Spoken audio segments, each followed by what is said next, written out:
Cher grand môme, je voulais tellement t'écrire de belles lettres, des lettres douces pour t'accompagner dans la solitude. Des lettres comme on imagine qu'un petit-fils enverrait à sa grand-mère pendant une pandémie. Des lettres qui remontent le moral, pas des missives qui le détruisent.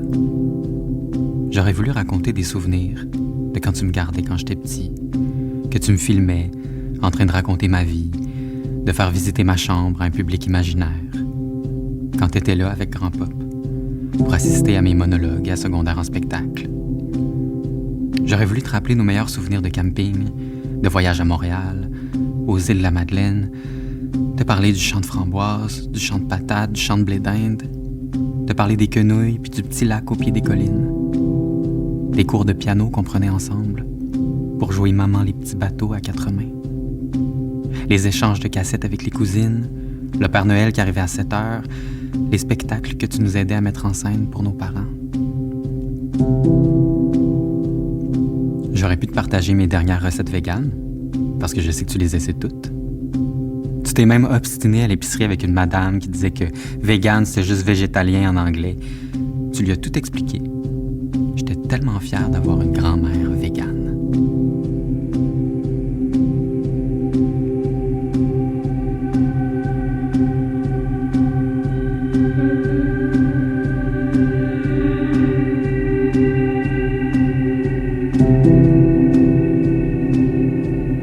Au lieu de parler des drames qui m'arrivent, j'aurais dû te raconter que je suis tombé en amour avec un conférencier dernièrement.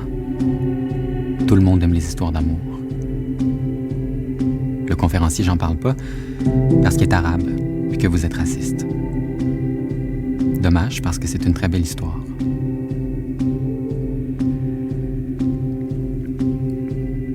C'était au mois de novembre. J'étais allé à l'épicerie pour acheter des fruits, de la menthe, pour faire un genre de sirop qu'on mélange avec de l'eau pétillante, parce que le conférencier ne boit pas. Je me faisais penser à maman, à toi aussi, en coupant les citrons verts, parce que j'ai le même tic que vous quand je me concentre. On bouge la bouche d'une drôle de façon, comme si on essayait de parler les lèvres fermées. Je te donne la recette. En fait, il y en a 2. La première, c'est juste des limes et des mûres. Tu mets tout ça dans le mélangeur, puis tu t'amuses après pour que ça donne un genre de sirop.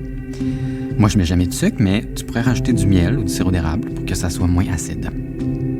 L'autre, c'est de la menthe, du concombre puis du citron, il me semble.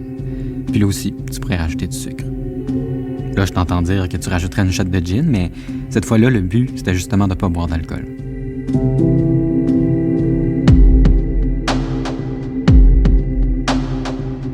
Le conférencier est arrivé chez moi. Il avait apporté à manger, il défaisait son sac sur la table, il enlevait son manteau. Il faisait tout ça très vite, comme si on était pressé. Je lui ai montré ce que j'avais concocté, mais il a haussé les épaules. J'ai compris que ça l'intéressait pas du tout, fait que j'ai remis ça dans le frigo, puis j'en ai bu toute la semaine. Mais je suis tombé amoureux de lui pour plusieurs raisons. Il croit en Dieu.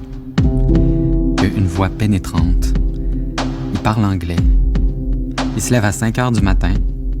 Il veut écrire un livre sur sa vie, mais il ignore comment s'y prendre. Il dirige une compagnie qui travaille à réparer le monde. Il habite dans une tour dans Griffintown. Et il a lu mon dernier livre de la même manière que toi.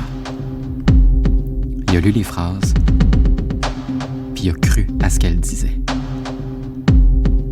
Le conférencier n'est pas littéraire. Il ne détache pas l'auteur du texte. Il n'est pas poète. Il ne s'intéresse pas au son, au rythme, aux images et aux symboles. Il n'est pas artiste. Il n'aborde pas le livre comme un objet. Il m'aime.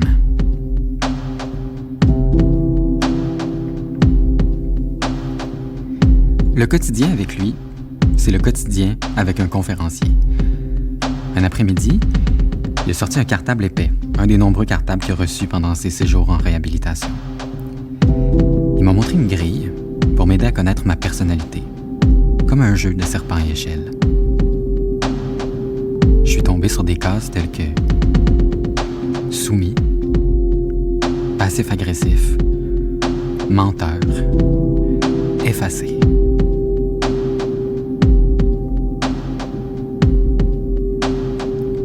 Lui aussi, je m'imagine vous le présenter. Mais pas comme le militaire. Lui, j'ai peur. J'ai peur que vous restiez muet, que vous soyez soulagé quand il part. J'aurais peur de le laisser puis que vous me disiez que c'était évident que ça allait jamais marcher. Il m'a demandé de lui parler de vous. Je lui ai dit que vous étiez des personnes merveilleuses.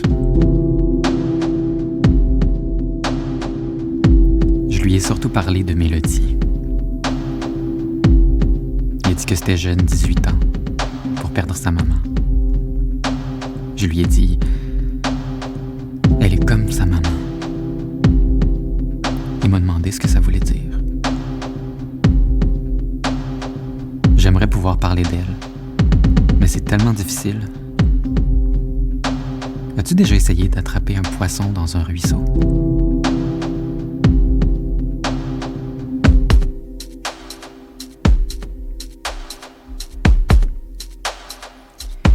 Je m'apprête à faire une quatorzaine pour aller vous voir à Rouen, parce que même en temps de pandémie, vous voyez pas de raison pour que je reste à Montréal. J'en voyais pas non plus, la ville est morte, mais j'ai rencontré le conférencier. D'ailleurs, c'est lui qui me dit que c'est important d'aller voir ma famille. Il dit que ma petite sœur a besoin de moi. En plus, les gyms sont ouverts en Abitibi, alors il comprend vraiment. J'ai hâte de te voir et de me remettre à l'entraînement.